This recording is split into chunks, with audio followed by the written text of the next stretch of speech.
and I'm going to do a backup recording on the Skype. Good. So let's go then, because we're recording now. We are recording. Yeah. It's very all formal here. how we start this. Right. It is. Chris Abbott still has his blurry background today. Welcome, everyone, to a show designed for... Okay, it's fine. Welcome to Everyone Racers, a show designed for the world of low-dollar racing and oddball car culture. It doesn't matter what kind of Lemachamp, and my battery is dying on my...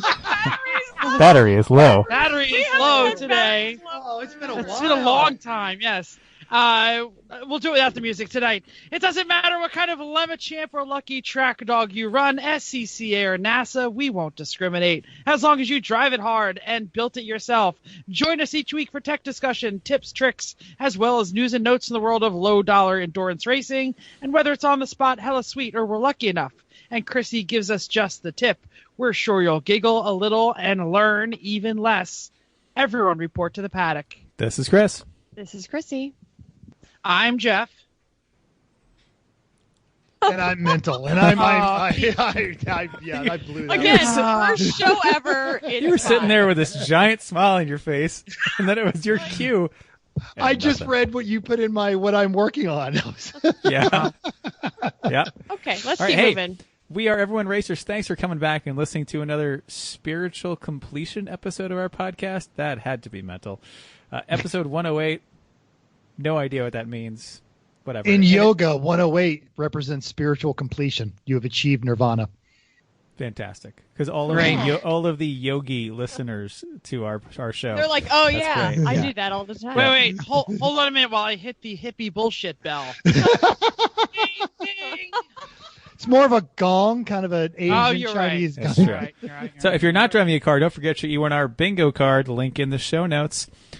So, what are we working on? Mental, because I'm dying to hear. Why are you 20 minutes late? What are you working on? So I actually have several things I'm working on, but as it says in my show notes, I'm poorly strapping a mattress to the roof of my VW because I've got house guests coming in a couple of weeks. If you guys haven't heard, we're going to SEMA. And by we are going to SEMA, I mean Chris and Chrissy are going to SEMA because I got an email today that says...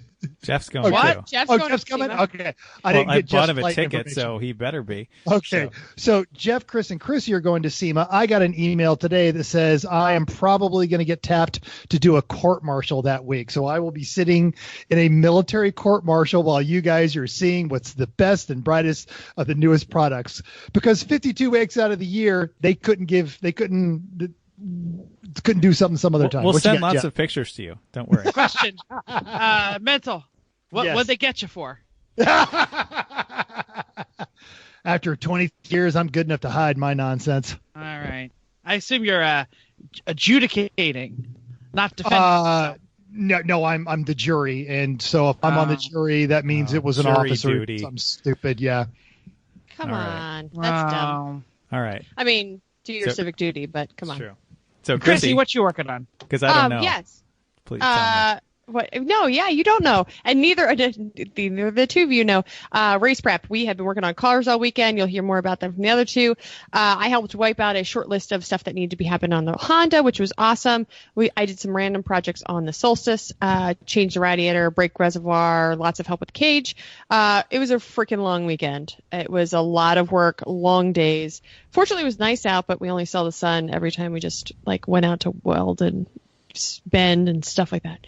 And then after that, we were working this week on packing and pit meals and pit packing and costume packing and that kind of stuff. So, yeah, I don't already know. Jeff, what are you working on? So I had a single day off in 14 days. Ring the Jeff complains about work box in your bingo card. So I spent it going to Chris and Chrissy's house to work on the Solstice because, car's not done. We were doing great. Chris and I were welding and bending, and we had guest wrench Eric in the house. My brother was there, and everything was going great.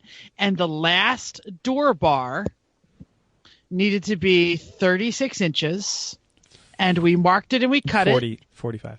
45, I'm sorry. And we marked it and cut it. I already see where this is exactly going. 2 inches short. It was the last piece of tube we had. So at 4:30 in the afternoon, I looked at Chris and I said, I think I just caught a fever. And the fever is race car not done yet. Not coming into work tomorrow.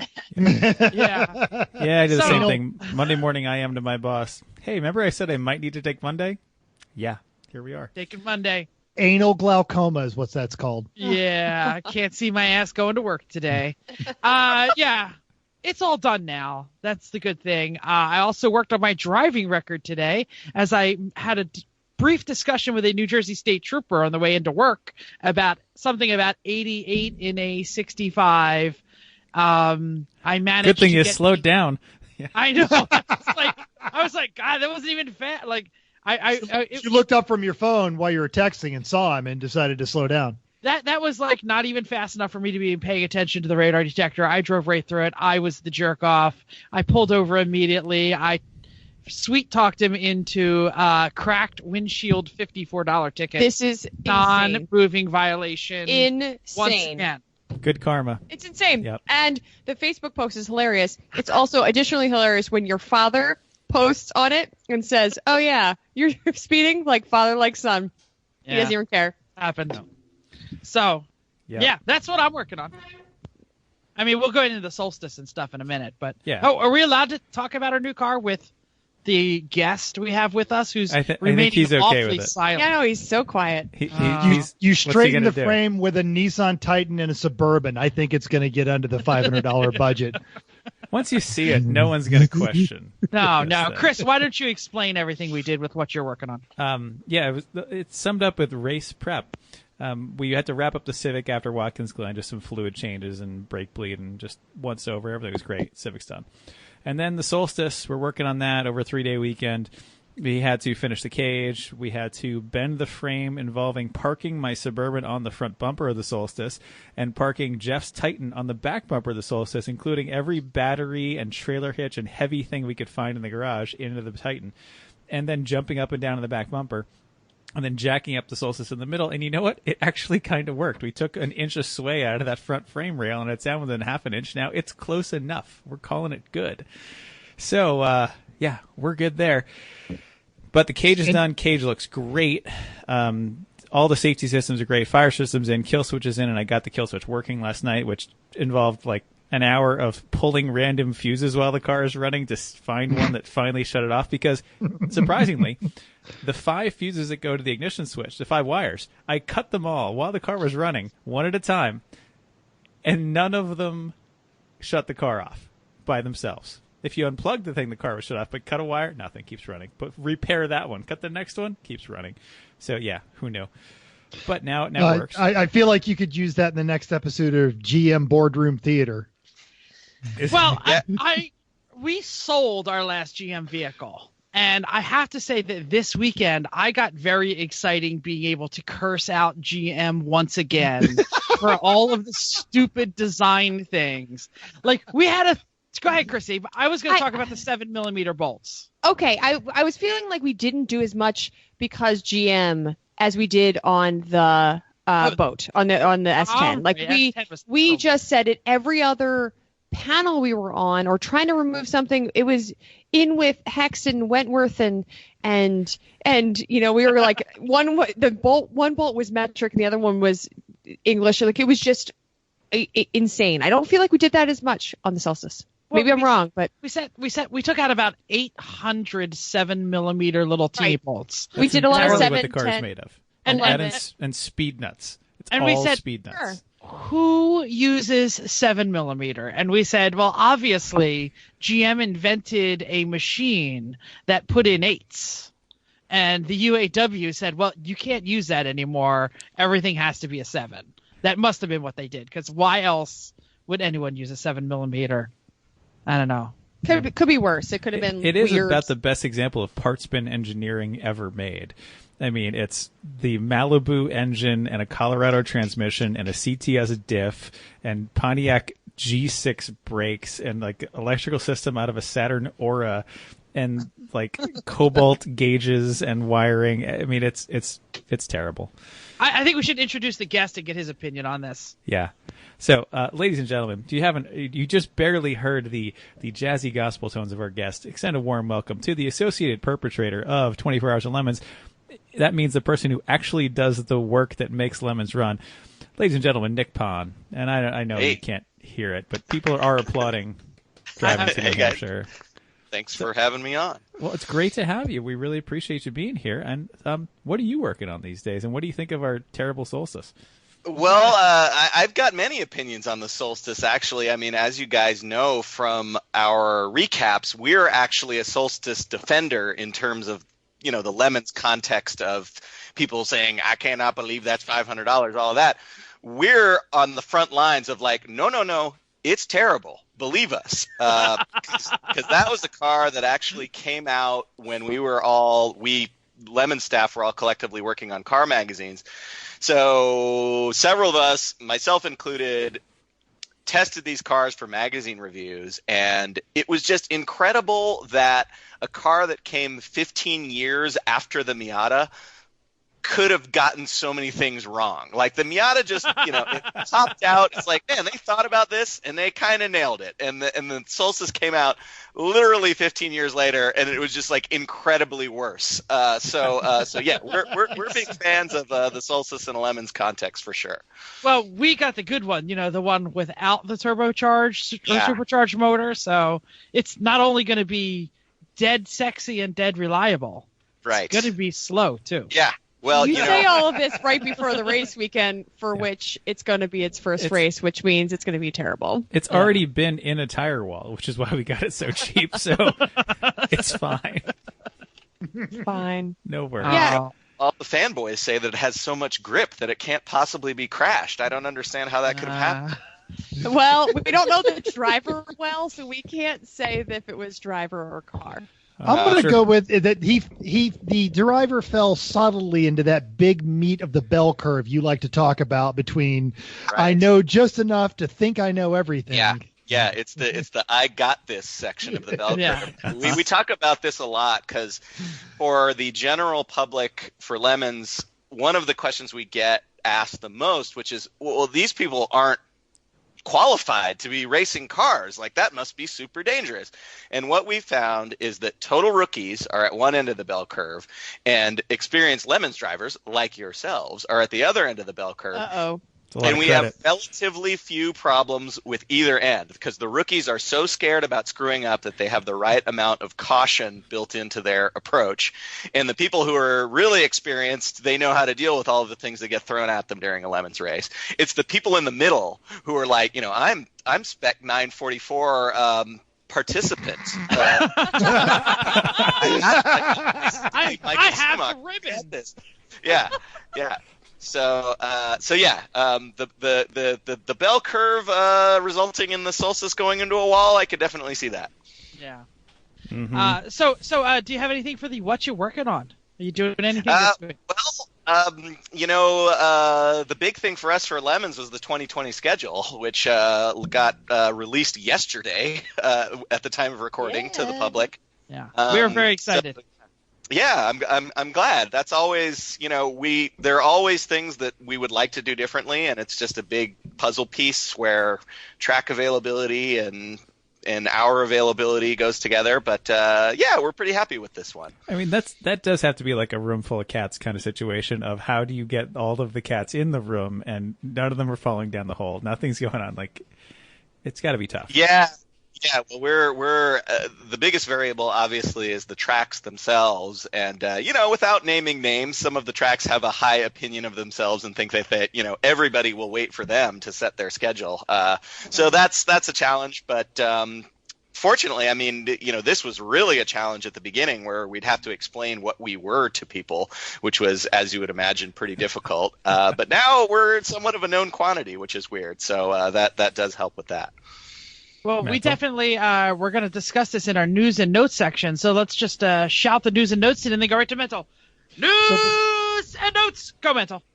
Well, so before we get into that, I do remember when you guys explaining who you were, I had done one of the Altamont races in 2007, got a bunch of my friends interested in it, and we were going to go close to where I live now, Perp, Nevada, at the country club out there. And you guys got on the schedule. Then the club members went to the ownership, said, this is a great idea. We can race these $500 cars. And the country club went, well, what? Oh, sorry. We're going to need to reschedule you. Yeah. They had hired somebody who, which was rare in the racetrack industry, somebody who was doing their job, because they hired somebody to fill up dates with renters. And they found lemons, and they asked around, and they said, yeah, these guys are legit. And so the guy booked us, and then the owners, or whoever was in the ivory tower over there, apparently didn't like the way the culture would have reflected. I feel like the same thing might have happened at Monticello. I could be wrong, but Monticello had a few things happen. I'm sure. I feel like that might have. The poors are trying to race their cars. The peasants, yes. The proletariat. Well, and damn it, they're not going to touch our bathrooms. Right? They were serious about that. Yeah, I mean, have you ever rented a track before that said you can use the track, but you're not allowed to enter any of the buildings? Yeah, well, you'd be surprised. Most of the wouldn't, or though there are. It's rare for a track to say that you can't go in there, but it's not rare for a track to say, well, you can go in there for a fee. That's got it. Yeah, us being at Monticello was like the help, basically. Yeah. It was like that scene in Caddyshack where it was open one day for all the caddies to bring their family. 15 minutes, yes. Yeah. All right. So hey, anyway, back to news serious and notes. News and notes. Serious news and notes. This Friday, the 18th, is Wear Your Helmet to Work Day, presented by Stilo and Grassroots Motorsports. And this year, you can actually win a new Stilo helmet. So from the article on GRM, which are you guys still partnered with them, Nick, or am I just sticking myself? We've got a monthly column and a nice full page ad there in Grassroots Motorsports. Outstanding. So from the article, what is Wear Your Helmet to Work today? Simple. It's the one day of the year when we can share our motorsports passion with the rest of the world, or at least the office. Now, that's from the article. You can win the new Stilo GT5 helmet. In order to submit an entry, you need to follow Grassroots Motorsports on Instagram, post your photos with the hashtag Wear Your Helmet to Work, all one word, and tag GRM in each post. And you can upload your photos directly to their Facebook page. And at the end of the day, they're going to give out some shout outs to some of their favorites, and somebody's going to get a shot. And all those photos have to be submitted by 5 p.m. Eastern, which matters to clowns like me, on this Friday, the 18th. Now, I know 3 of you guys will all be wearing helmets this Friday anyway, because you won't be at work, but I'm going to throw mine up there. And we're going to ask our listeners to shamelessly tag us as well at everyone.racers. We won't put you in an entry to win a new Stilo helmet, but we will give you a crisp by 5 when we see you. Awesome. And who doesn't want that?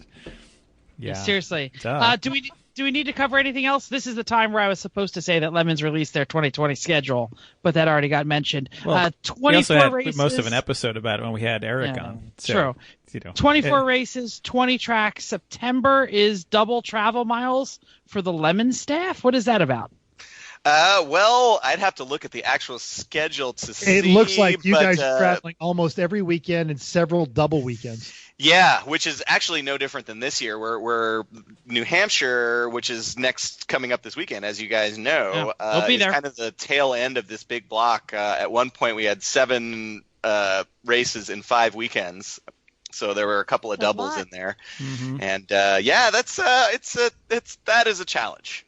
Yeah. I gotta say. Yeah. So with the schedule, anybody excited about something different? I think people were excited about Willow Springs to be added to the list. Any away races that we were going to do? Any? Le Mans. That's our away race next year. Hello. I'm geeked you're going back to NOLA, because the whole time I was there, I was always trying to work in there. I was always trying to lobby, hey, you guys really need to get lemons. And the track manager at the time said, "We're not in the race promotion business." I'm like, "I don't think you understand how Lemons works. You don't need to promote this race. They're going to just show up." Well, in NOLA this year, as last year, one of our racers is a U.S. Marine, and he arranged a couple of helicopters to show up last year. Which, in Lemons fashion, broke. Yeah, right. The Huey Cobra did not start after arriving at the track. Nice. So he's doing that again and promises even more vehicles. There's some tilt rotor Ospreys on the menu for that one. So nice. So working that out. Epic. That's fantastic. And actually, one thing that you guys probably don't know is that the second Denver race next year, as of today, is going to be a 24-hour event. So, exclusive breaking news! You heard it here first, everybody. Yeah, and it's great that I think I have to go to that because my work is currently making me travel. And I have a office right outside of Denver now, and I think I have to go to work, and then I have to go race, which is great. Yeah, I think I might have to go judge. Oh, isn't that actually the second one? Isn't that consistent with CMP? It is the same weekend as the second CMP race. So the first CMP race is 24 hours, and the second Denver race is 24 hours. So right. So it's the September one is. I think. You know what? Once you've done a 24, then you don't want to do another one for a while. Yeah. Well, Chrissy and I have love yet to do one, so that's why I love to go to one. I understand it's a limited. It's not don't want to do every race at 24, but I would love to do about one or two 24s, true 24s a year. That would be fantastic. Well, but I don't want to run the team. Wish I wanted to too. show up and drive. Yeah, exactly. I'm just going to try and show up and drive. That would be All awesome. right. Cool. Yeah. Cool. So our biggest issue is that 3 out of 4 of us are going to Le Mans, which means we will not be at New Jersey. Mm-hmm. There's that Bummer. because We're running without you. Yep. That's okay. we're going to have to. Well, that's an issue. I think that Le Mans also conflicts with the first Denver race, which means people who miss that for Le Mans get to do the 24-hour Denver race when they come back. So, yay! So Mary, basically Mary and Mary, Gary and Chris and the tetanus. Dr. crew. Mary. It affects like the half of us that are on the East Coast, half of us on the West Coast that are going to Le Mans, which is great. I want to be at Lemons all day, but Le Mans. The Colorado crew is a great group. We enjoyed meeting them out there when we were out there. Mm-hmm. That was a nice time. Cool. All right, so the time to talk about recent races. So this was great. They had at Gingerman, they had the Tony Swan Never Say Die race this weekend. There was all kinds of great pictures of valve cover racing and Rolls Royces growing out. But here's what it came down to: is 107 cars. 10 of those are BMWs.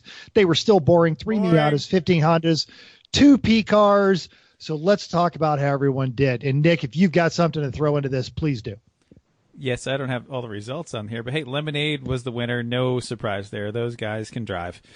Land Shark and their Civic, something broke, 55th. And the Cone Killers and their Solstice, because, hey, Solstice, 4th overall. I think there's a better motor. Is that the turbo one? I hope so. I don't know. Is that the one that won? There's 3 Solstices in the Cone Killers are the guys that won running on 3 cylinders at the Topeka, Kansas race this year. Oh, okay, so they are the same one. As we pointed out in the recap, not to take anything away from their accomplishment, a win is a win, but I think it was aided by the fact that at a smaller race you could run on 3 cylinders and still win. Yeah. Right. Well, there's that black one on the West Coast. We've seen them, but they're hopeless. And they spend a lot of time in the bushes, those guys. They do, yeah. So, hey, we're not going to do much better, but that's fine. So the adventurous. Oh, go ahead. Do you have more? No, that's all. The results. Right. These are the people that we called good last time, and we got kind of sort of right. We found 1st and 4th, so this is better than average for us. That's true. Swanton's Finest. Who are they? No idea. We don't even know. Why are they there? Next. We'll put that on there. Next. The B2 Cut Bombers, 94 Stealth. The Team Shell Shock came in 65th. Team Shell Shocks in the 76 Gremlin came in 23rd. That's pretty Monkey good. Paw, that's really good. Yeah. Monkey Paw in a 72 Opel GT came in 77th. It's not a whole lot of real tough ones up there. Bad Decision Racing in their 47 Plymouth Deluxe. And we don't know how they did though. Oh well. No, yeah, sorry. We didn't have all the results. They were winners because they brought the 47 Plymouth. So They're good. Yeah, And then we didn't finish this. Schliebmeister Racing. Scheissmeister. That's not a B, it's a double S. Sorry, yes. And they're 1990, 85, 944, 64th overall. We didn't discuss the Rolls Royce. Why don't I see the Rolls Royce on my list? Let's talk about the Rolls Royce. Let's talk about the Rolls Royce. So I have no idea where they ended up. Somebody look up the results. But 3 is clearly the magic number for when your Rolls Royce runs, because it took us 3 races to get IOE and get our Rolls Royce to run around the track all weekend. Totally. And from what we hear, the Viper V10 Rolls Royce ran all weekend. I'm looking it up. I'm looking up too. Sorry. I mean, you don't have to just wait. You can keep talking while I know. look stuff up. Okay, so I'll go I through had the- to do work. I have a job I'll now. go I through the can't funny do this one. stuff. So the heel until failures, also failure. That was in a Honda Civic. They did 70. We're all really good at that. Those guys are assholes. Had 2 cars, a B and an A, I believe. They had one as a BMW 88 E30 and a 99 Subaru. One was 61st and one was 40th. Both did pretty poorly. Don't know which one was which. The Mulsanne straight jackets did, and the Alfa Romeo Spider were 14th overall. That's and a great result for a Spider. White. And the Schweddy Bowles Racing in their Porsche 944 did 94th. They only did 49 laps. Hey. Nick, what's your take on that Alpha? Sad weekend for them. That Alpha, if it's the one I'm thinking of, is the one that's dressed up to look like a Renault, like an Alpine Renault. It's blue and has some custom the one. artwork on it. That's it. Mhm. And that guy, I believe, is a professional Alpha mechanic, which that's pretty much the only way to Alpha success. You can't just be like I'm an half-assed enthusiast Alpha. or whatever. Yeah, exactly. Like, oh, I like the way it looked. Yeah, that's not going to work. I think that I don't know what the motor situation is on that thing, but I know the guy knows what he's doing, and the car's been around for long enough to where I think the team probably understands the Lemons strategy of staying alive.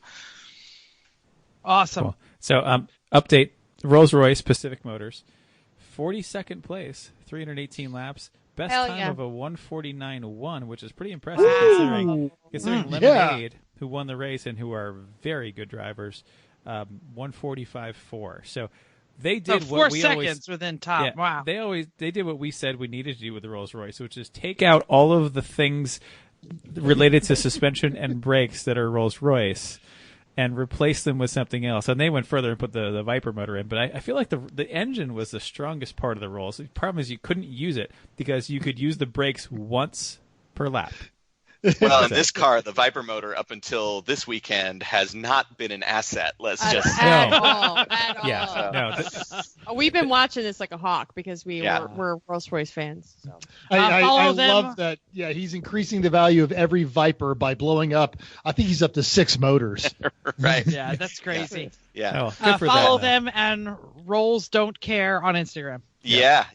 He owns an exotic car dismantler, so I guess he's got access to weird engines. And he literally sent us a very serious email saying, I enjoy the fact that you guys think my Viper engine Rolls Royce is cool, but I'm really over it. But if you guys have any requests to No put way. what kind of engine I should put in next, and We know all about this. yeah, and we covered it on an episode of Lemon's World. Yes. So yeah, we'll see what he does. I don't know. Lambo this one- V10 all the way. This Yeah. one worked for the moment, so keep going. Yeah, why would you change it now? Are they now you got it licked. Now Are they you just gonna- keep running it.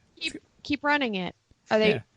It's going to take I don't another know. 3 races to fix the I new motor. I haven't heard anything from him following this last weekend's success, so I don't know if that changes his thinking or not. Because that was our success. After we got success with the Rolls, we decided that was it. Like we Done. Yeah. we were good Done. with it. Yeah. So I was just wondering if they're gonna keep it. Well, our We'll find out. goals were to win an IOE and then get rid of it. Right. So Success. as soon It as that worked. happened, we were yes, sell this sucker. Totes. All right. Chrissy, were there any Did you- funny... Sorry, Nick, go ahead. I went was through- going to say, did you actually sell it? Oh, hell yeah. Oh yeah, we did.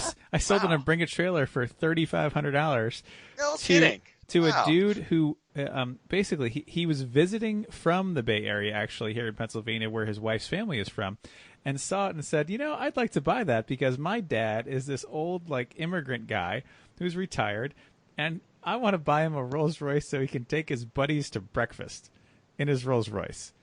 And he did. That technically will achieve that goal. It should have. We don't know what happened to it. I dropped it off at his in-laws' house, who were none too pleased to see a hoopty-ass Rolls Royce show up in their driveway. I'm sorry, did you say it was local? But it was also a very fancy house. And here we are, like 3 days before Christmas, and this awful Rolls Royce lands in their driveway. I think they were questioning their daughter's choices in life. But anyway, it was gone, and his money was green. So, but we did see we got a random post on Facebook, I believe it, from a couple of years after, and said, "Hey, I have this problem. You guys sold me this car. Do you have any ideas?" It was a random mechanic who we'd never heard of. Sure, right. Somebody, but they showed the picture of the lemon sticker on the front of the car and said, it still had numbers on it. Oh yeah, right. This was your car. We're having a problem with this part. Did you replace something? It was just a random out of the blue. Do you remember? We found a brake line with a vice grip twisted on the end. No. That was very clearly advertised. Hey, 5 of the 6 brake calipers still worked when we sold it. But no, I very more than most cars have. Exactly right. That's why I thought it was totally fine. The guy on Facebook is asking about the fuel system, and we left that 100% stock. I cleaned the points in the double-ended SU fuel pump, and I cleaned out the carbs, and the motor was never the problem. So I don't think it wasn't accusatory. It was questioning. No, it was trying to helpful. Like I'm having a problem with this part, kind of thing. Okay, let's go to upcoming. You didn't do the funny, but I did the funny, except I missed one, and we're good. Let's go. Okay, fine. Next. Busiest weekend in amateur motorsports endurance calendar is coming up. It's pretty impressive. Almost every series has an event. If you're a listener, hey, drop us some knowledge on your fellow competitors and what's going on with you. Let them know about our podcast. Let us know how your weekend went. So, we're not really a big deal. We just happen to be conning our way into SEMA, so that's fine. World Racing League is at Hallett in Oklahoma. They've got 48 cars. 15 of them are BMWs, which is boring. Yeah. 19 Miatas, which is almost as boring. 1 poor little Honda. 7 Porsches, which are going to break, and a TR7. So good for those guys. For the good, we're probably going to be pulling for Todd Carver because we like them with the Rocksteady Miata. He's got a collection of podiums. And Shaky Dog. So check that off your bingo card, even though it's not actually a dog racing. So good for them. Yeah, except for Rat Patrol 144 and the TR7, everything else is pretty normal in WRL land. So, boring. But we have a few funny ones, which I'm always excited about. Little juicy drama in their drama-free boring BMW, but they have a funny name. That's great. Transmission Impossible in their Miata, and a Code Brown Racing in a Boxster, all appropriately named. Oh, that's gonna be Brown. Yeah. So Bill Strong and the Champ Car crew are headed up to Road America. They got 63 cars, 17 BMWs. Boring. Still boring. 8 Miatas, 6 Hondas, 3 P cars, and wait for it, folks. That's right. Dead pedals back in that Maserati bi-turbo.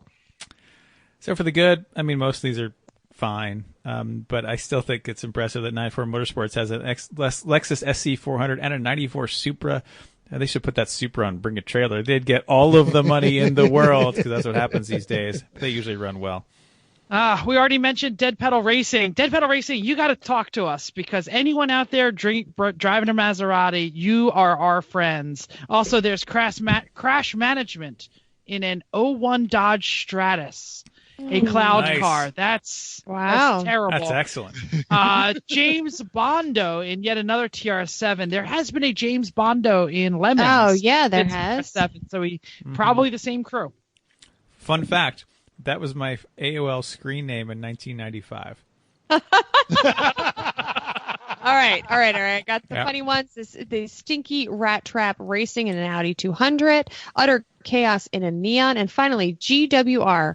Garino Watson Racing in a BMW. So funny. You're kidding. Your name just sucks. Come up with something better. Please. Yep. ARs at Mid-Ohio, 53 cars, 25 boring BMWs, 7 Miatas, 1 Honda, and 8 P cars. So this is a BMW club race, right? Exactly. Sorry. Pretty much. I mean, there's plenty of good cars there as long as they don't get overcome with "I am real racer" syndrome. We like generally Dan Sykes and the Big Red Crew. They're usually good. That car somehow keeps driving. Who knows? Casey Carden's bringing their Miatas. Rubin Performance and Garage and Barbecue has some BMWs in a Miata. That's also boring. But hey.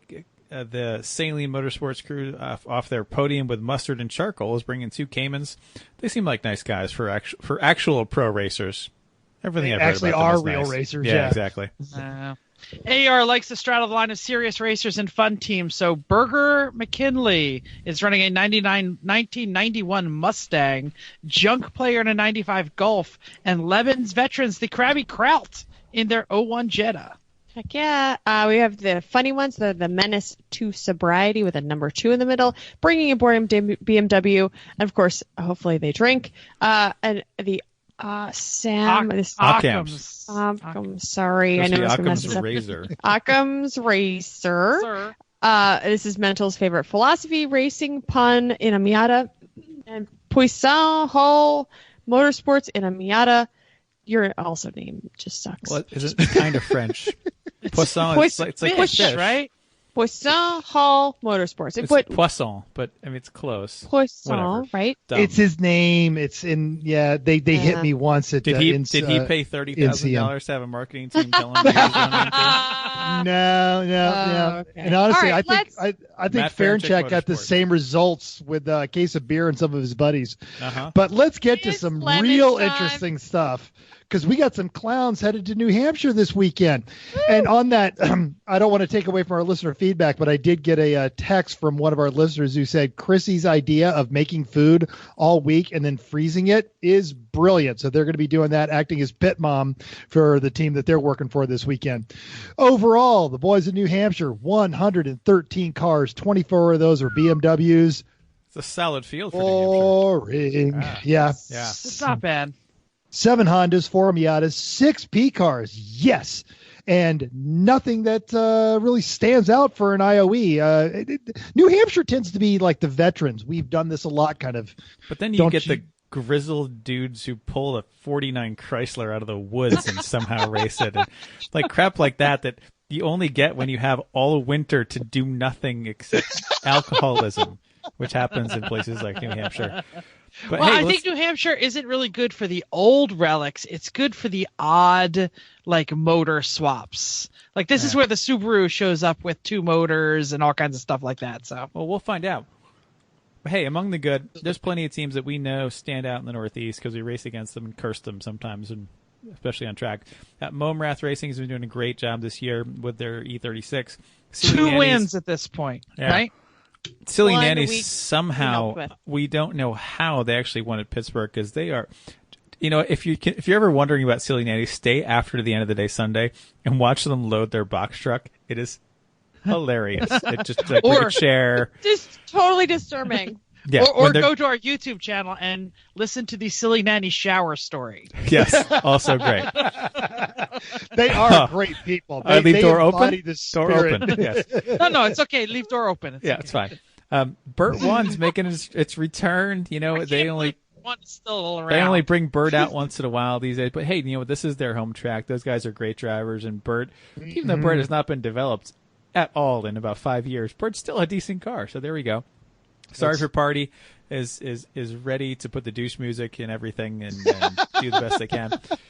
Tire Festival, the team who changes their name every year, so no one actually knows them because whatever. They have that Integra, and they're usually pretty quick. And coming off a second place in Connecticut. Mm-hmm. Yeah, they're good. They have been trying and playing with the front of the field for a very long time. They've been out there as Pill Cosby, Faux News. Yeah, you can't change your team name every couple of years. Yeah. No, they theme hard though, so good for them. They do. They're awesome. And there's a chance that one of our cars might be among those cars in the pointy end of the field. It's probably going to be the Cressida because it's the slowest car we have, but it's definitely the most reliable and the best. But so. Betty, and I don't want to curse them, but Betty stayed off of her wiener for a couple of races now. It's too late. You just cursed them. Right. Done. Yeah. Right. Yep.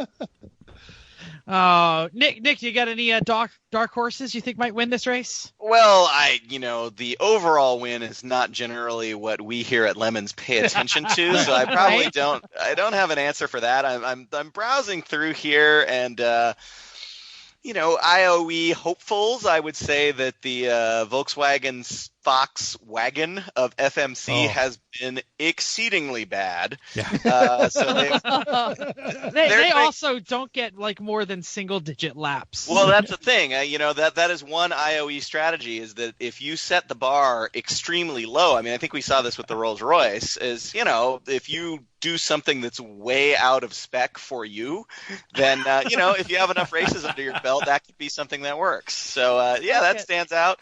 There's a 2001 Buick Park Avenue. I don't really – what's the name of the team? It is Springfield Buick GMC, which sounds amazing. I mean, I'm picturing like an ironic GM dealership. It actually is a GM dealership. They are a GM. So it's not ironic. No. That's That's even worse. That's even better. When you do a hilarious joke that's not a joke. That's my favorite kind of thing. Yeah. That stands out. But yeah, as you guys mentioned, Momrath has finally kind of, because they used to have a 944, isn't that right? Did they? Oh, I might be mistaken. Well, anyway, they got there. Whatever. They used to break this car a lot, but they finally seem to have figured out how to make the thing hold together. Look, you open the hood and you just shove in lots of Cheatonium. And you just keep shoving that Cheatonium in. And then eventually it works. I don't know. I haven't taken a close look at that car, whether or not it's all cheated up, or they just decided, let's take 1,000 RPM off of the red line and see if we can make it hold together. That always helps. It's not number 2, I'll tell you that. All right. Having followed them for 5 laps before we took the green flag, and he was weaving back and forth to heat up his tires while me and Matt sat back there and mocked him incessantly for it. Yeah, no, it's not number 2. No. Well. So they're nice people. We like them. Oh, they're great people. Amanda's awesome. Yep. Let's talk about the adventurous, the Feral Shelbys. We believe this is a new car, a 1992 Mazda/Cobra concept. Yeah, I saw that. So we assume that's some sort of V8 Miata. Yeah. The other one doesn't work so well that's out here, so whatever. There has never been a V8 Miata that works well in Lemons. That's one of those ones where people always say, well, I'm sure you gave that a lot of penalty laps. Like, no, we're going to wait until one actually runs before we start worrying about it. We're going to die. The only one that's ever worked. The only one that's ever worked is out in the Midwest or West Coast is the Cadillac 48, the Cadillac 4100 powered. Yeah, that you're right. That one is the exception to the rule, and as Phil often points out, it's a loophole. If you take the worst Cadillac V8 and put it into a Miata, we're going to look the other way. And that team, to their credit, leveraged it into an overall win at Denver this year. Well, that proves that the Cadillac V8 is one of the greatest endurance racing engines of all time, I think. The data does not lie. That's all I got to say. It's better than a Chevy 350. For sure. So the Lementarians will be back, and this is in the concept of, is that a joke, or is that just who you are? So Half Dan and the boys will be out there in their Fleetwood Brougham. Bazinga Racing will be there in their 300ZX. Someday we'll get ours done. I'm pretty excited about this. The Punisher GP people are bringing back one of their Peugeot 405s. They also have a 928 and a 944 and an MR2, all running together. This is 5 cars. Wait, 5? Yeah, 4. Sorry, 4. How many? 4 cars. Sorry. I thought they had 4 early. I might have missed one. 4 cars. If another team starts to bring 4 cars to all the races, they're going to trouble. Yeah, they're going to take away our easy. That's definitely new for them. They had French toast and French roast for a very long time. They went to a different series. They came back. So this is new for them. I was talking to those guys in Connecticut because I love that 928. When it runs, it sounds so good, and it was up on jack stands and they were cursing, and I'm like, hey, I know you guys don't want to hear it right now, but we all love hearing this thing on the track. And he goes, a lot of people say that, but one guy came to us yesterday and said, God, your car sounds like crap. And I just said, he doesn't belong here at all. Send him home.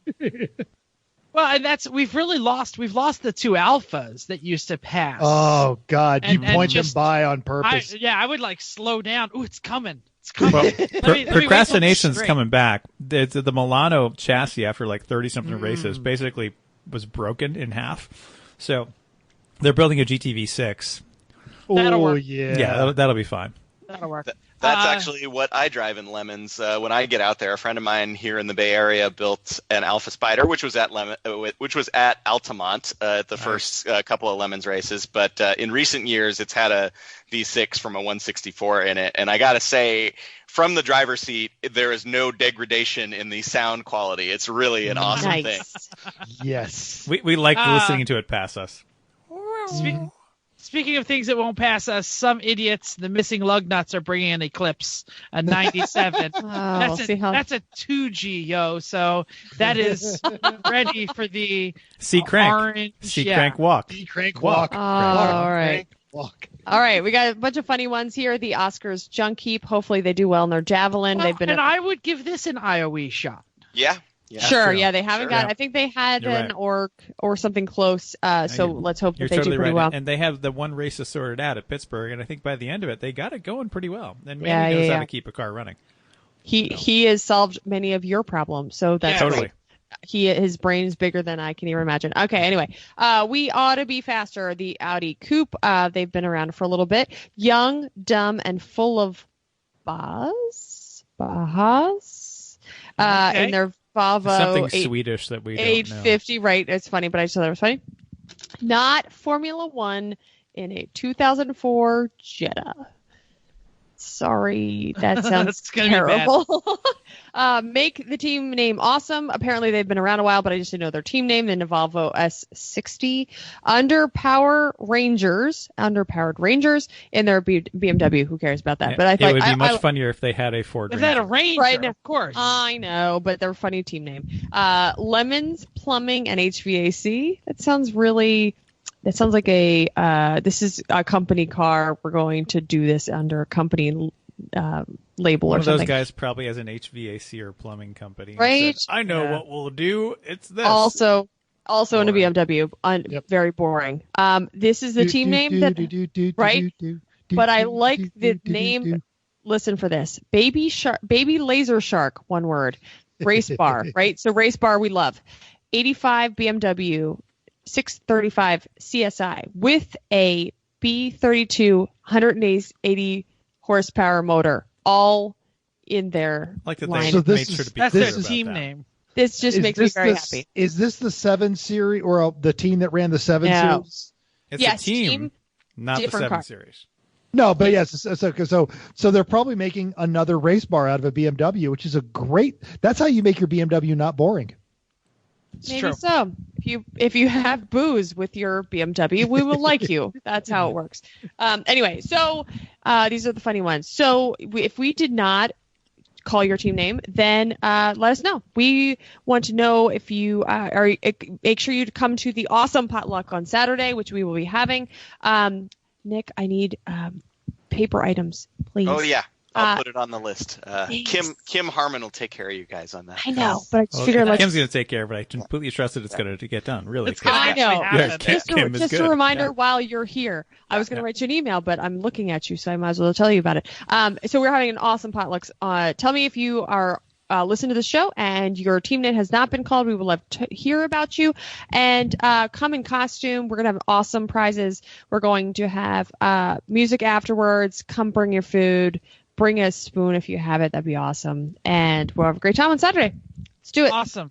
Hey, before we get off that, let's ask our guests another question. So, is there any teams in Lemons that consistently give you their own name as a team name? You mean like Joe Smith Racing? Joe Smith Yeah. Racing, yes.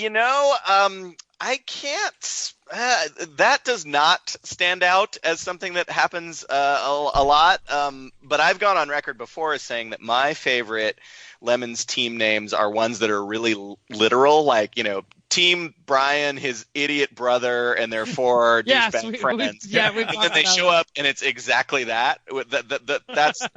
That's really those are the ones I like the most. What was More it, the so- one? It was a Four great guys and Tony. Yeah. Right. We have said that what we should all do just to make people lose their mind is convince everyone to just register as waiting for data ... Yeah. Well, there was one team that did that at Denver, and I was so excited to see it. I told all of my friends. I was like, this is Roland said he would punch me in the head if I did that. Get out. No, I think it's hilarious. Oh, well. Oh, all right. So, listener feedback. We're doing listener feedback. Sorry. Should we just go to main topic here? Just go to main topic. Let's go to main topic. We're doing fine. Well, before we go to main topic, though, did you guys see the picture from Garage Heroes in Training? It's spammed in the Facebooks. Vicky's mom got pulled over on the way to going to the bar and took a selfie with the cop. I did see that. Do you know who never gets pulled over on the way to the bar? It's awful. Hi, Chrissy's mom. Yes. Chrissy's mom. Hi, Chrissy's mom. You know whose birthday it's going to be this weekend while we're at the racetrack? Truth. Chrissy's mom. And she packed us so many cookies. Seriously. I can't even get over it. It's 3 giant bags. We have new things we've never had, like chocolate-covered pretzels. We've got... The selection of goodies from Chrissy's mom is out of this world this weekend, so stop by and have some. Nick, have you had Chrissy's mom's cookies? I have not. It's been a while since I've been over to the East Coast for a race.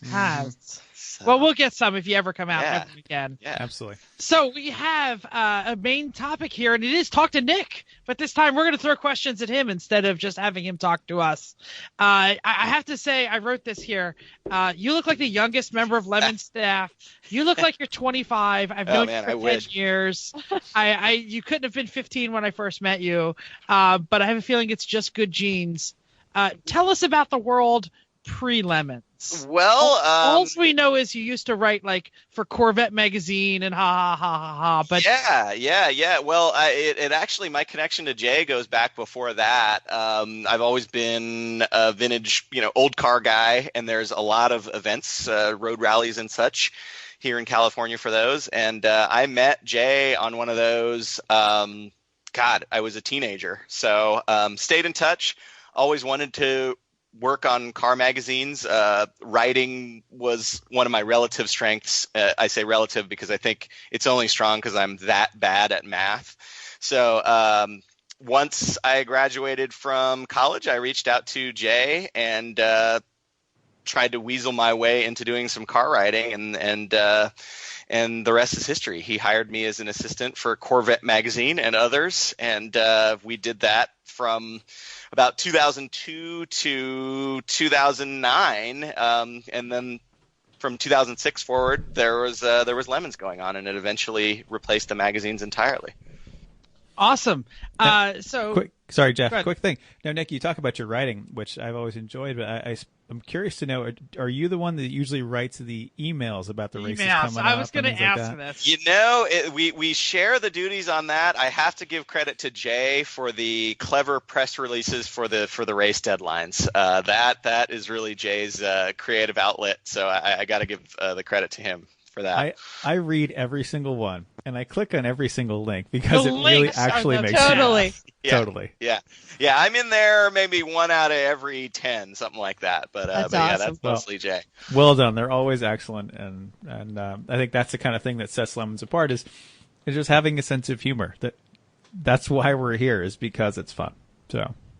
Anyway. Well, one of the best compliments I've ever gotten about Lemons, which was, you guys have really made racing fun.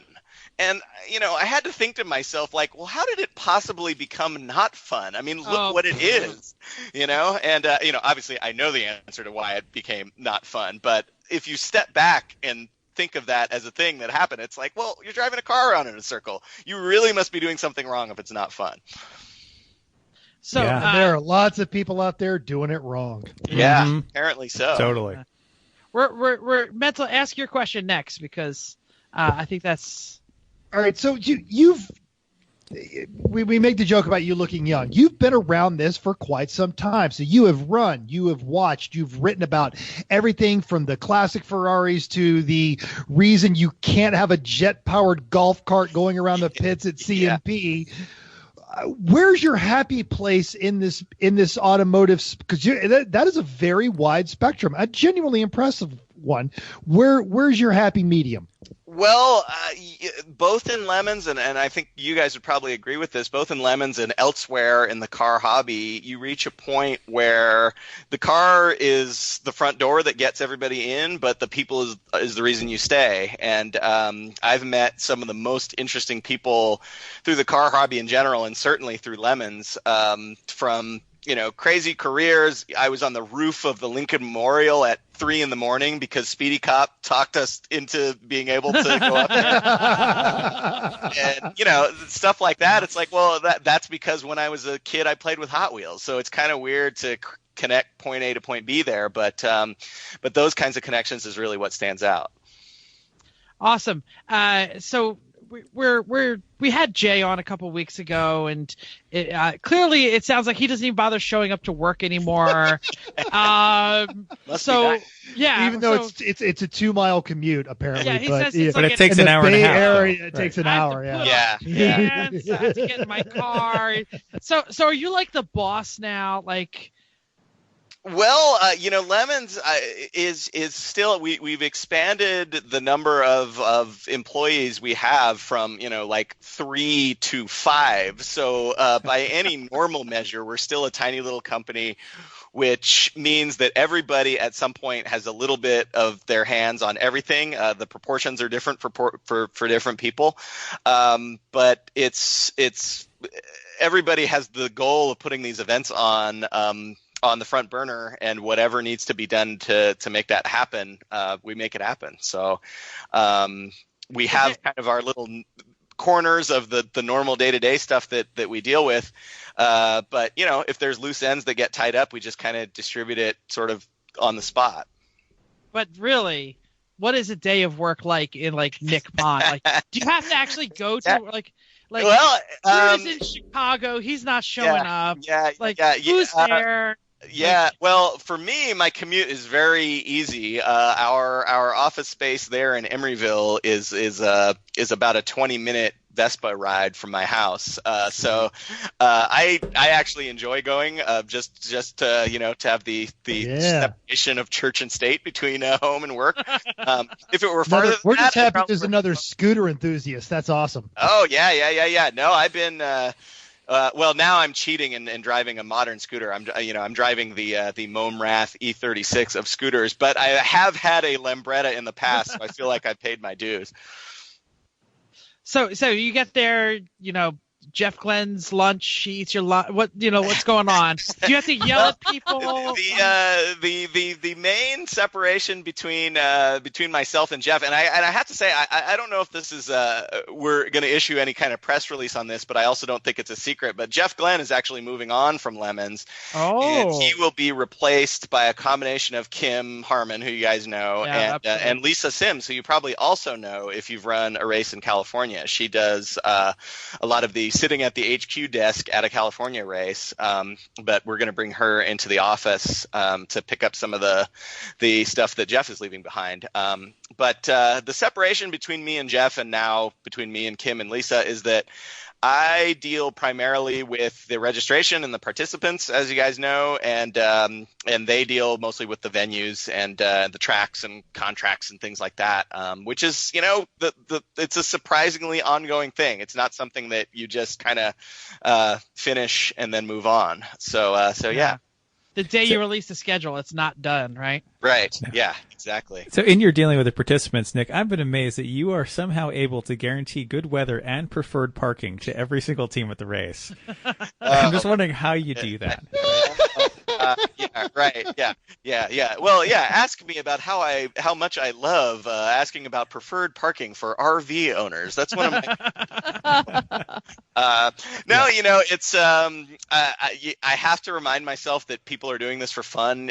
One of my summer jobs in college was working at a restaurant, but we were in the banquets section, so we did things like wedding reception, stuff like that. And it's amazing how big a difference it makes if somebody is there as part of a party. It's like, we're going to a wedding reception, we're going to dance and we're going to drink, we're going to have fun. That makes my job a lot easier, and I think it's totally the same in Lemons. I mean, nobody has to do Lemons, so the fact that they're excited to come to a Lemons weekend definitely makes the day-to-day stuff that I have to do easier. Although if we ever reach a size where we can just say, Sonoma is a no RVs allowed race, open trailers only, I would be also very happy about that. So. The frightening look on Mental's face right now. We hope we never get there either, because where would I stunt and explode? Exactly. Right. So I actually have a question, because you've been there since the beginning. You are like your employee number 1.5, right? So the voice of Lemons has really grown and changed at the time. It was kind of Phil in the beginning. It was kind of Jay and Phil. Jay was the guy kind of doing it and sitting in front of the camera, and Phil was the one who Robot Nixon said all the jokes, and it's kind of morphed cars. Mostly, I think, with the Lemons videos, actually, to you and Jay, or you and Jeff for a while. Like, who thought of that? How do you feel about the change? Like, we don't really see Phil anymore. I mean, well, Phil's step back. We'll see how that evolves in the future. But that was just him reaching a point where he needed a break. So there's no politics beyond that. And then as far as to whatever extent I'm the forward-facing face of this thing, I mean, that's mostly from YouTube and from my name being on a lot of emails that goes out. Behind the scenes between me and Jeff and Lisa, Kim, and Eric. Eric does nothing. We know that. Don't worry. No. It's I won't throw Eric under the bus. Wait. Let me Instagram. It's not like that. He listens to the show, so he's already admitted that. He was on 2 weeks ago, and he's like, I don't listen to this anyway. But who does? Bill. Sure. But that core group of people definitely shares the load on the back end, and then I get to take all the credit for it because I'm the guy on the YouTube. So that's fine. It works out for me going to a race and being a minor celebrity. So the YouTube videos are great because they really have. Like they encapsulate the voice and the comedy of Lemons and the racing to the point where I can show that to my coworkers and they sort of get it. So I think it's a brilliant part of the marketing plan. Whether that was the intention or it was not the intention, it really has added to the Lemons experience. Well, much like anything in the Lemons world, there was no plan. We just started doing it, and now that we've been doing it for a while, I guess we feel the responsibility to keep doing it. I think. To your point about it being accessible to maybe people who aren't total car nerds, I think that's a big compliment for us because I think that is one of the things that we try to set out and do. Because there's plenty of, I put this temperature spark plug in my whatever. There's plenty of that kind of content out there, and I think that if we can make it more accessible to a wider group, then that's something we strive for. And I have to say, whoever came up with the soliloquy that you did about the cats in the room with the firecracker and the hole, that is just a brilliant piece of comedy from someone who has written comedy for a very long time. Well, I don't know that it was intended to be comedy. I think that it's actually intended to be an accurate description of what a car race is like. It's true. So, it is. Yeah. So, Chris, you got something? Where is this going? I know it's all just been well, shit, I guess we got to do this again. Now it's kind of serious. Can this jump the shark? Is something going to get played out? Is there an evolution here? What do you think? strengths, weaknesses. What is it? Dogs, visitors. Dogs. Yeah. Oh, Sorry, pause. Nick has an important Nick pause. So, hey, you know, why don't we go to another segment? Yeah. We could do he's some back. listener feedback because I just got a feedback from a Bill F. Okay, go for it. One of our listeners, and he wanted to ensure that we were recording tonight because he says I've got a long drive tomorrow and I'm going to need a podcast. And so I snapped a picture of the Skype and he saw Nick and went, "Oh, great, go really long." So, yeah. So, We Bill. forgot to have a bone to pick. Nick, how did you do the Garage Heroes podcast before you did us? Because they asked first. They asked. Much like Phil's deal, it was not a political decision. It was the email came into my inbox whenever that was 3 weeks ago. So you guys didn't miss it by that much. Yeah, it's fine. Oh well. Fair enough. Did I you do forgot to what ask you Bill needed if to any do? of his cars are running yet. That's what I've been keep asking him every They day. have Is your not car been. running? Yeah. No. No, they have definitely entered the part of the bell curve where they think they're good enough. Bill would argue with that. He'd say, nope, we definitely don't think we're like, good enough. Like Alan is now driving like he's a Formula One driver and getting all of the black flags. They're trying to do complicated swaps. They just met a guy at the Verizon store and added him to the team. Like, this is not the way to run a team. They're just like, hey, you're kind of cool. You want to come racing with us? It's not the way to go. Oh well. Anyway, there was a question. Somebody said, Yeah, it's where is this going now? What do you think, Nick? Like, what's the future for this? Oh boy, God! I mean, again, since it's hard to plan for the future for something that you didn't plan on going beyond October, whatever it was, 2006, and then what we thought was the only race that we'd ever do. So, I think that more Lemons type events that aren't races will continue to happen, the rallies and car shows and such, and then the races is still the bread and butter. The more participation we can get in those, the better. And as we can continue, hopefully, to build that up, then the more new venues and different type of race formats we can do.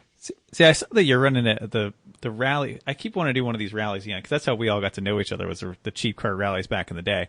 I saw that the rally at New Hampshire next year is leading into New Hampshire and takes 2 days, and that's pretty much how long it takes us to get from Pennsylvania to New Hampshire. So I'm considering, like, maybe we should do the rally with the truck towing the trailer with the race car all the way up there. No, That seems like a good idea, do right? the rally in the race car.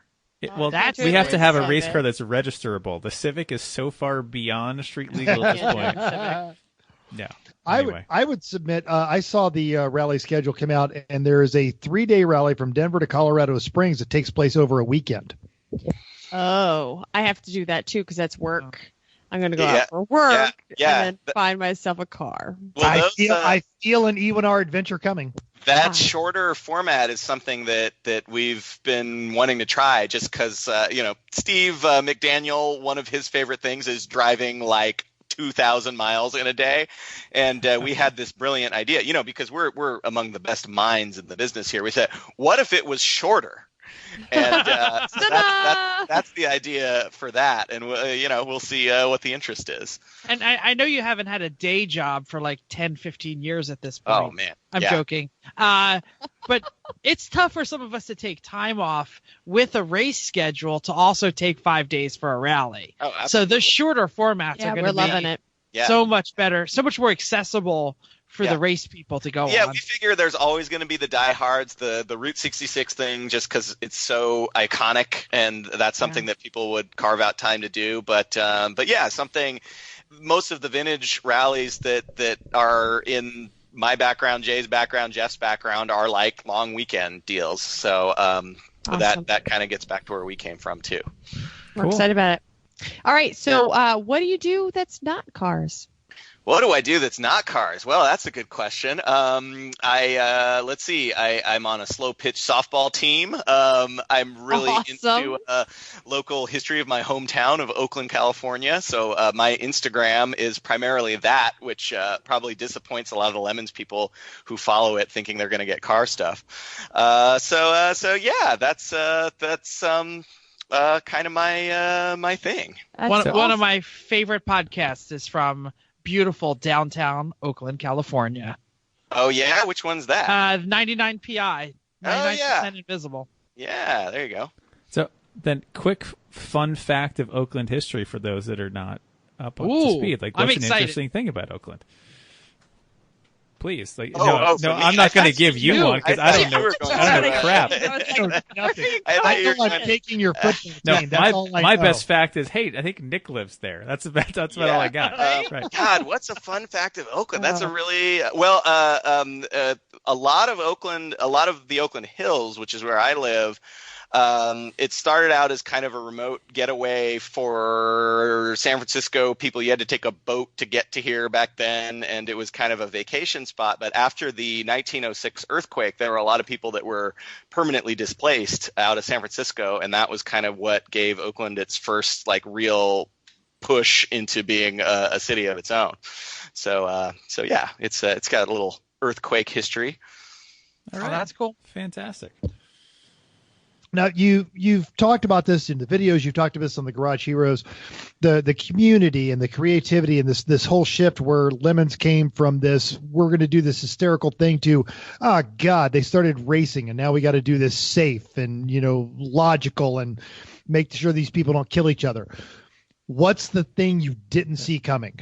I mean, and this is looking back on all of it, not the community, which really is kind of cool, and not the actual competitive thing where like real honest to God racers are coming out and dicing it up, and the creativity with some of the cars. What's the other thing you just didn't see happen? Let's see. If it's not creativity, if it's not the real racing, and it's not, what was the third one? And it's not. Let's take away all the choices. Everybody. Well, I guess. I mean, this kind of ties into the community part of it, but I certainly didn't expect the social networks. I mean, you guys are going to Le Mans with a bunch of people that you met at Lemons.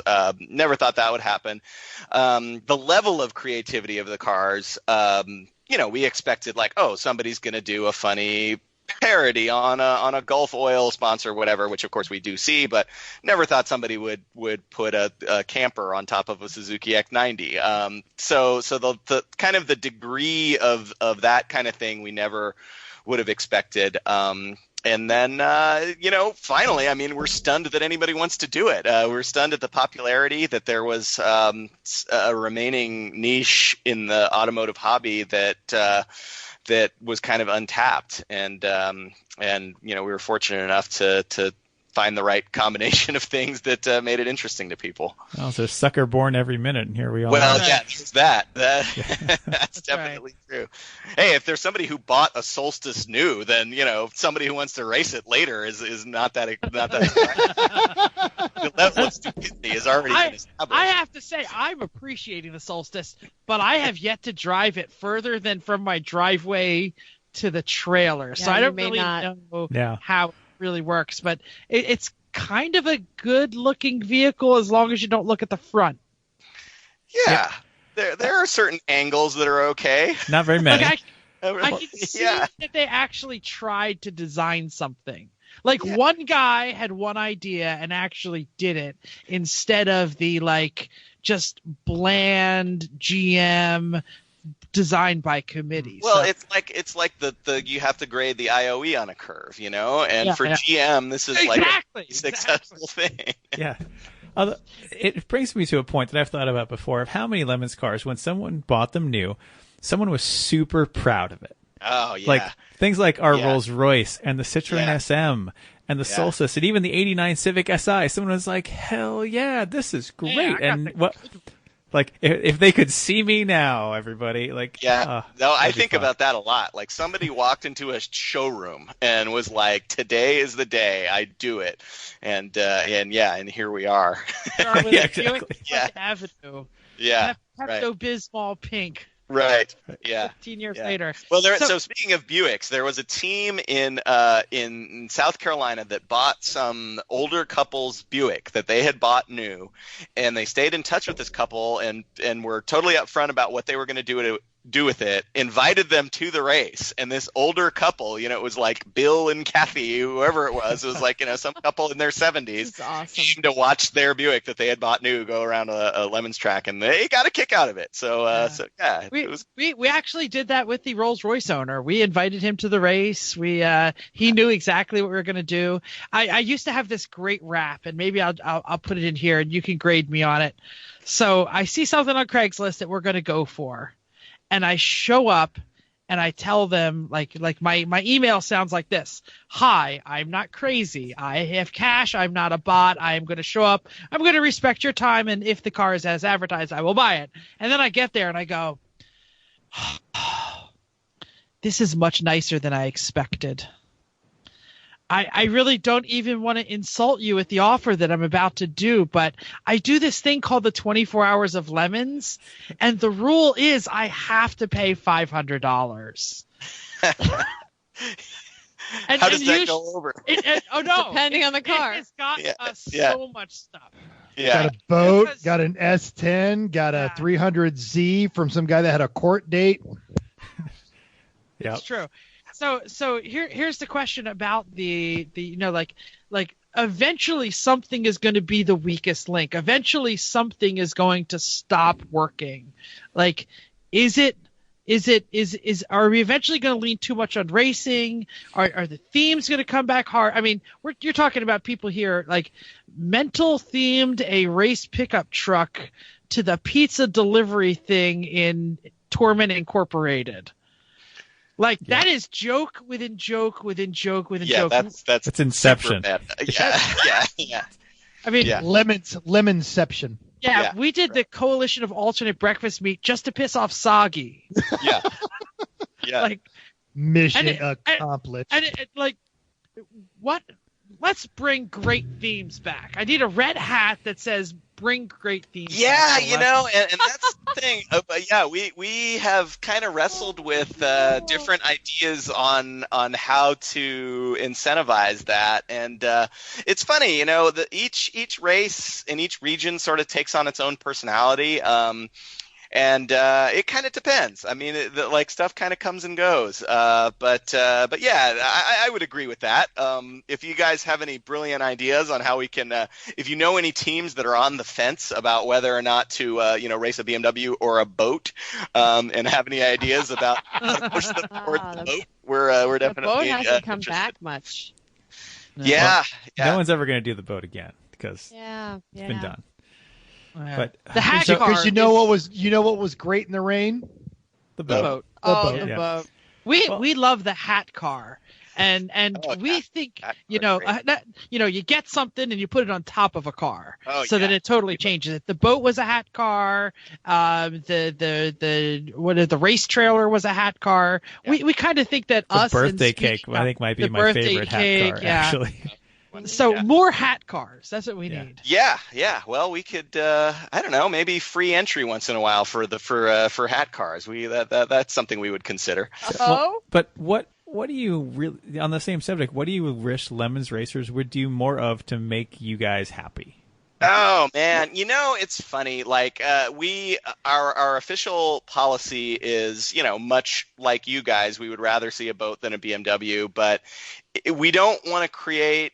There was a period of time where I was getting a lot of emails from guys that say, well, I'm just a guy and I've got this BMW, but I've heard you guys hate BMW, so I don't want to run it. So the first thing is to, show up with whatever you have, and, your attitude is going to be what really matters. As long as you've got the right vibe, we don't care so much about what you're driving. But that being said, if all else being equal, I've got the choice between a BMW and a boat, I'm going with the boat. So yeah. Were you at the Capital Offense when we did the ban E30 theme? That does ring a bell. I went to most of those races. We gave out like over 150 ban E30 stickers. That's right. I was walking around. At the BMW emblem. I was walking around with a petition, and I had like 200 signatures on it to ban the E30.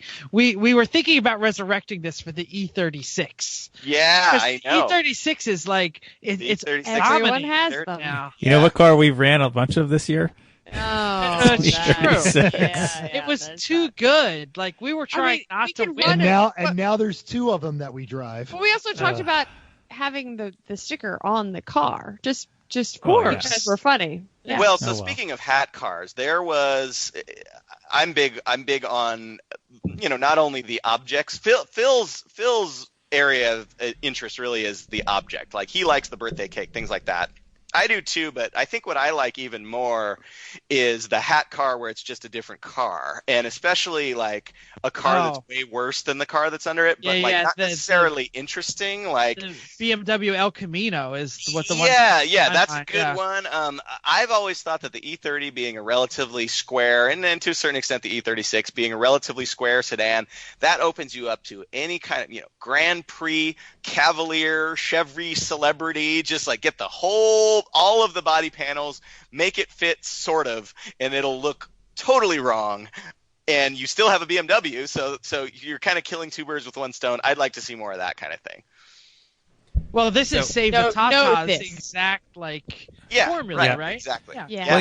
Well, when my Z4M coupe got in a hailstorm that did $17,000 of damage, we kept all of the All body the panels.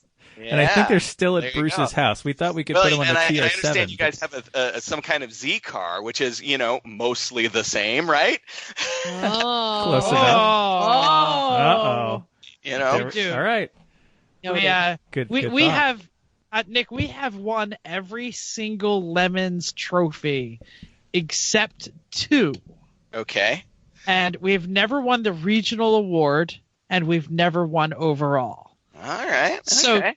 3 years ago, we said, well, let's go for overall. And it has been a tornado of failure and success. And As it Failure. usually does, though. this usually is. Like Failure. it- More there- failure. we think Turbo failure. B class is probably the hardest thing to win these days Interesting. because you can't build to B. Right.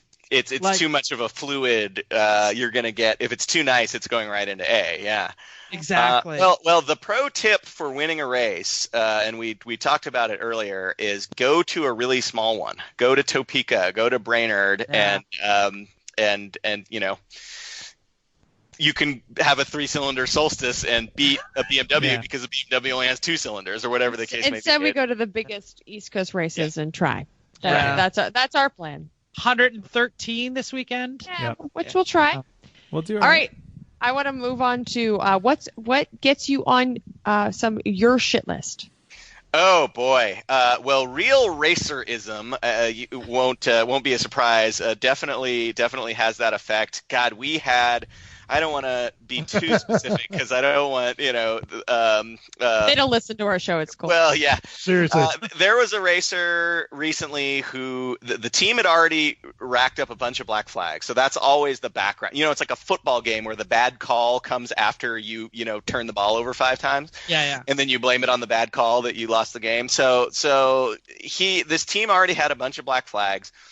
Guy got flagged for going 4 wheels off, swears that he doesn't, and God, I don't know, maybe he didn't. And we tried to explain to him, well, all we have to go on is the corner workers information, and I'm sorry, I don't know what to tell you. But the evidence that he used, which as you know, CSI is another thing we're not real crazy about, but the evidence that he used to prove that he could not possibly have gone wheels off was that he had set the fast lap for I don't remember it was for his team. Absolutely, he did. But This guy was driving a convertible Mustang, wasn't he? well, it was a convertible, and it might have been German. That's as far as I'm going to go. Okay, fair enough. But yeah, so using your lap times to throw your weight around is something that might happen in other series, and I think Lemons specifically exists to not be that. So that's probably pretty top of the list. And I'm glad you brought it up because we, in our casual conversations, do the racing CSI. I feel like that could be a YouTube channel on its own. You could watch NASCAR and IMSA and just you and Jeff and with all your free time, and you guys could go start doing the CSI. What the driver failed to realize is that the angle of his wing was not giving him the proper downforce. That is a brilliant bit. Well, and again, it ties into the bell curve, because if you guys watch any Formula One, they've got cameras and everything, but when they come down to whether the ruling, they don't get into any of those details. They just think like, well, that was hard racing, or that guy was a little too aggressive, and it's just as arbitrary as we do it. And I think that CSI stuff exists in that middle of the bell curve, where somehow, Spec 944 or whatever it may be is like has more science than Formula One that needs to be analyzed. So yeah, I don't know. Yeah, we definitely have dipped our toes in some of the other areas to train ourselves up, because we're trying to win now.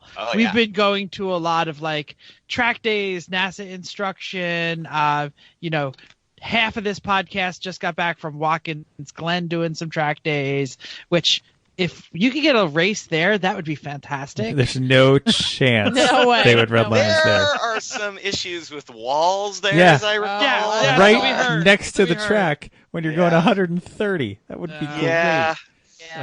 No way. Well, it's a good segue to, is there a track out there that you just keep asking and keep getting no, that we can like tell me where they live, I'll rough them up, we'll get in. Well, He's I from don't New know Jersey. So. Yeah, there are certainly some venues that we haven't been that would be interested. I don't know that it would go so far into like, we're losing sleep over it, but VIR is on the list, I would say, just because yes, it is. Summit Point geographically was really good for us. There were some other issues that led to us going flying away from over there, the boat. Redneck. But it's a good Hyperfest, Joe. Hyperfest. Yeah, it's geographically that's sort of I don't know what you call that. Is that the Mid-Atlantic? It's a good spot for a lot of Lemons people. You would get people the Northeast crowd as well as the CMP crowd. So if I had to pick one, that would be towards the top of the list. I would endorse that. Sure, because Summit is just a hot mess. Dominion has walls right next to the Dominion everywhere. Is terrible. Like, Dominion is what one of the killed our cliffs solstice. with like the White Cliffs of Dover that also is the front straight wall, something like that. Yeah, that's Palmer in Massachusetts. Oh, right. Quite. Which is so much fun. But yeah, if you go off, you just drive into a cliff. Or off a cliff, that's all. Or off a cliff, absolutely. Yeah, it's a shame. Well, I won't say never on any of those, but those are the kinds of things we look at when we're weighing it against other places. Hopefully our level of vehicle safety is such that, there's no, I won't say there's no track too dangerous, but there's as long Other as than Summit. Yeah, Summit was probably, it was just the deer, as you guys know. Yes. And we asked them, like, so do you guys have any plans to address the deer? And they, no pun intended, they sort of had a deer in the headlights look like, address the deer? What do you mean? What They deer? don't have an address. They live in the woods.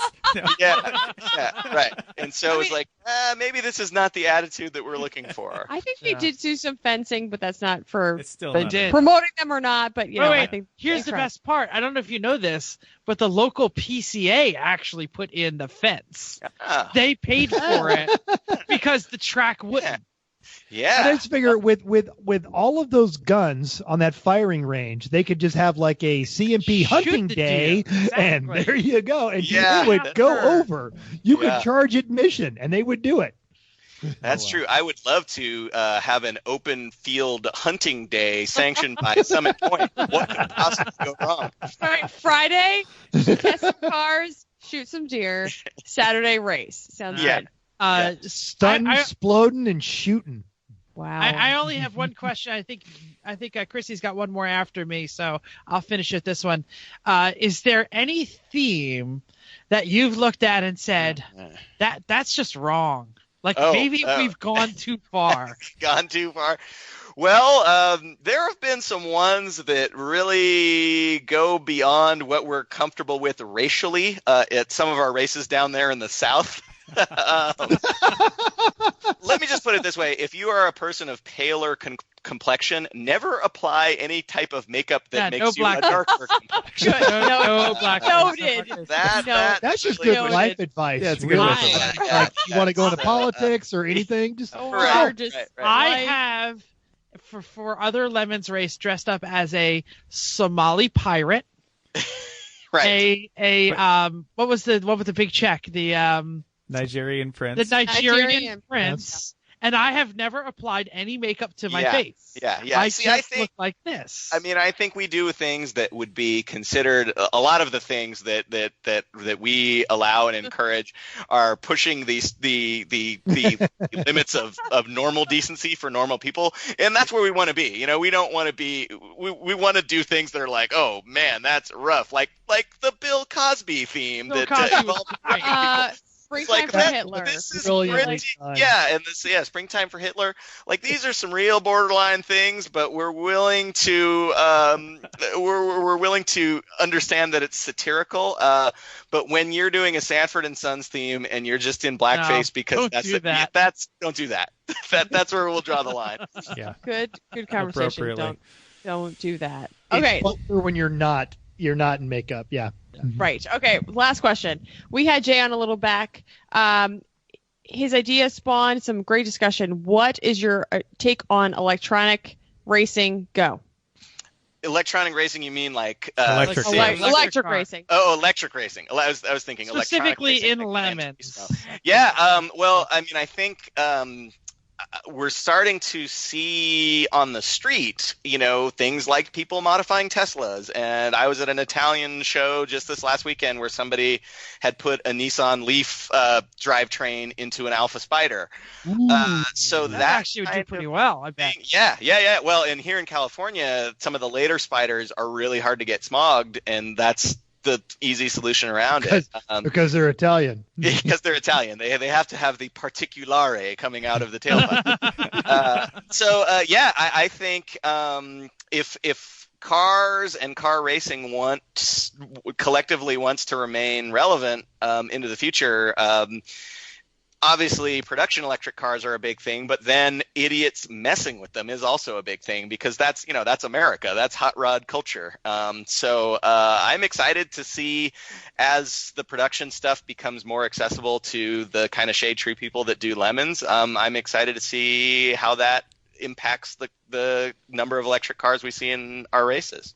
Well, God bless Copart.com, and everybody go out there and buy your wrecked Teslas. Yeah. Over under, like, what's your thought for an electric car, an all electric car finishing a race, like in the hunt, not winning? The Jet Electrica is the most successful electric car of all time in endurance racing. Well, you know, it's weird. I think the data set is very incomplete, because yes, the Jet Electrica is by far the most successful electric car to compete in Lemons, and let's be honest, it's got to be better than that, right? Like, but I also think we've talked to some people, our electric car winning overall prize that's floating out there, some people who have some real experience with building electric cars and doing conversions on cars. They've done the math, and I think we're a little ways away from that being a reality in terms of the kinds of outlets that are available at racetracks and hot swapping batteries. And it will not be CMP. The first electric car will not. No. There's like 4 electrons in CMP, and everybody has to share. But if we get to a point where a Tesla battery is affordable and you can have a whole bunch of them that you can hot swap during a race, I think that's something that could be a reality in the future. I don't think we're quite there yet, but again, I do think there's somewhere, but there's a point that we could reach between that ultimate success and the Jet Electrica. And I think that that's a fairly gaping chasm between the two. I think this set is probably incomplete. Yeah. Excellent. Awesome. Does anyone else have anything else for the good of the order before we move on to the next section? So, Nick, you mentioned that your personal Instagram is mostly history of Oakland, which you've got Spank, and there's some other people that probably find that stuff interesting. What other social media? I think every one of our listeners watches the wrap up videos, and if they don't, honestly, just stop. Shame on them. Yeah, exactly. But what else is out there? You just wrote an article a few months ago about the Alf or the Capri that showed up in Lemons, and it actually been a factory built homologation special. What other media do you want to promote to our dozens of listeners? Yeah, well, that's a good question. Let me pull up and see what shows up on my my suggested YouTube feed, because there's so many good car shows. It's amazing to me that the mainstream car shows that show up on Discovery Channel are to a large extent really formulaic and really rad. Oh. But then if you go on YouTube, there are some It's amazing. just some dudes that are making interesting things, doing interesting things. I'm not necessarily recommending this over anything else, but I'm just looking at what pops up on my YouTube because I watch a lot of car stuff. I mean, you got Cletus McFarland as a guy. Love Cletus. We Tavares is a guy. Yeah. Tavares is great. These are guys that we would like to see race Lemons at some point. So, there's Haggard Garage is another one. Like people doing weird, stupid stuff with cars that don't show up on the sort of traditional, Tonight on Discovery Channel sort of places. I think Instagram is the same thing. There's a lot of personalities on Instagram that are more interesting than the mainstream stuff. Yeah, we did a show about what's your 4 or Instagram? 5. Oh, sorry. Oh, my Instagram is Big Citrus 510. Got it. We did a whole show on what? Sorry. What? Oh, no. Keep going. Sorry, I tried to interrupt. I just want to say that we did a show about 5-6 shows ago about why does everything in race car media suck?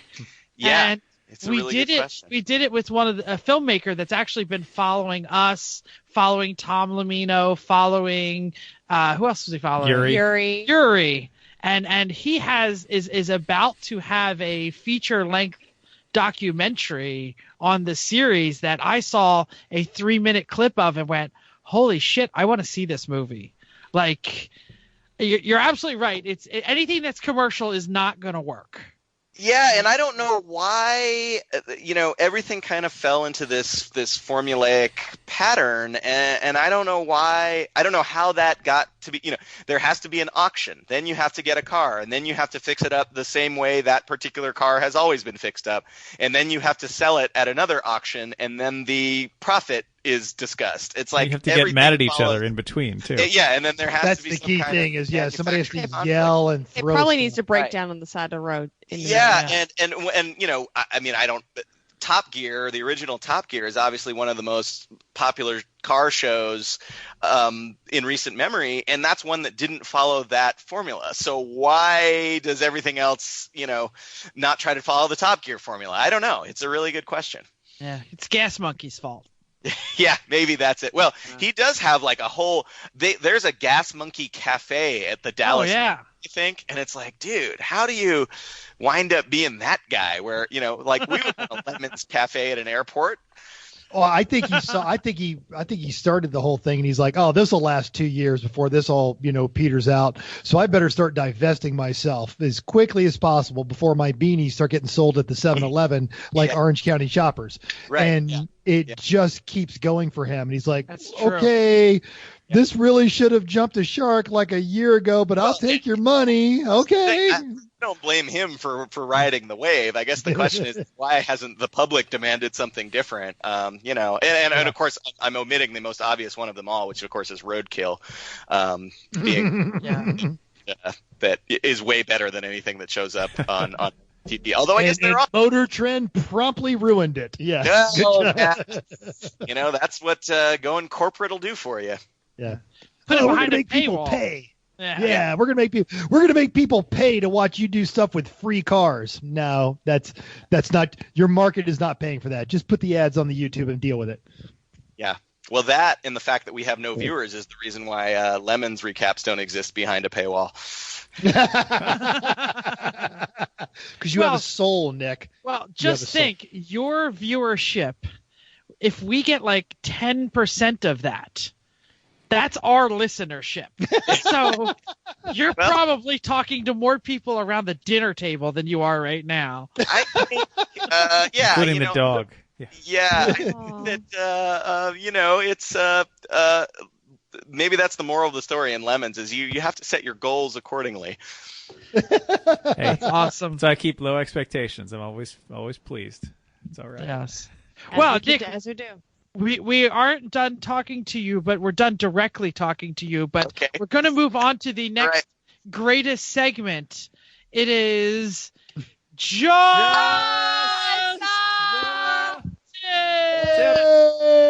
And since you probably never listened before, Chrissy's going to give us a safety tip. It has been so long since we have talked about a safety tip. So today I decided we're to start this back up again. It has been raining a lot here just today. It's been super dry, and all of a sudden today, whole monsoon. Noah's Ark.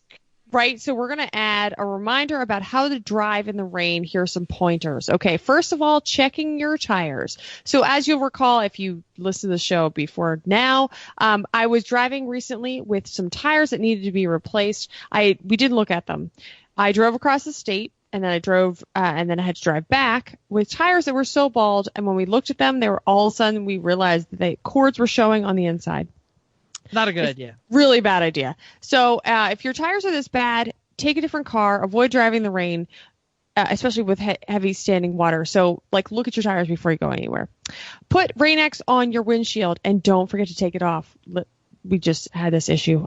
We realized we put it on. It doesn't work as well. Right? Don't buff it. It makes it really messy on the windshield. We've done this.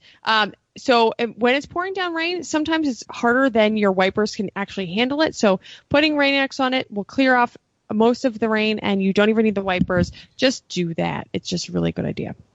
Next, slow down. Even if you are a speed racer, because all of you listening to this are a speed racer, standing water doesn't care if you're a speed racer. Hydroplaning can happen, and sometimes it can catch you off guard.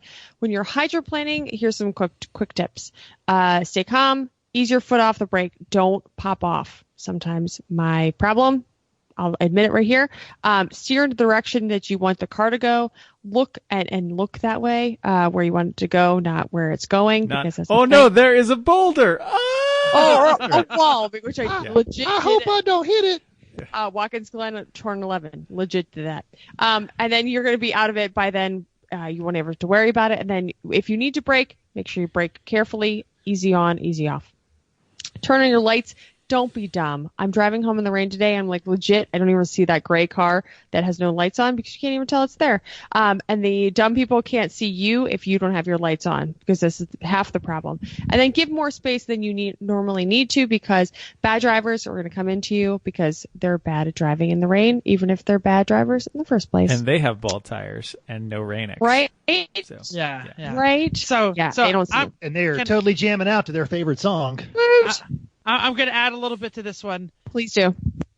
Watch where the lanes are. Just because you can't see the lanes still exist. You get that 3 millimeters of water, and all of a sudden people are like, I can't see the paint, so I don't know where to go, so screw it. I'm going to go wherever I want. Come on, people. It's not like snow where 3 lanes become 2 and 2 lanes become 1, etc. You can still do it in the rain. Snow. Or in Las Vegas where 2 lanes become 4. Only if you're lane splitting. Do you get any snow or heavy rain out there in Oakland, California? No, we Lovely do not. Downtown Oakland, California? No, we do not. It's not we get zero snow. It's not generally a rainy place, and it's been even less rainy in recent years with the California drought and They're such. So. We would like some rain out here, folks. Yeah. Send some of that over. We'll take some, yeah. Luckily, the president says that global climate change isn't real. So and he also says that we're wasting our river water by letting it go into the ocean. So that's something to address Stop too. it. Damn. This week on They Everyone take the coal out of the ground, they scrub it, they clean it. It's clean coal. They That's also why you have rake soap. the leaves in the forest. Anyway. Oh my gosh. Out of it. So, what's going on in the next show? Anybody? Oh, who's going to say that?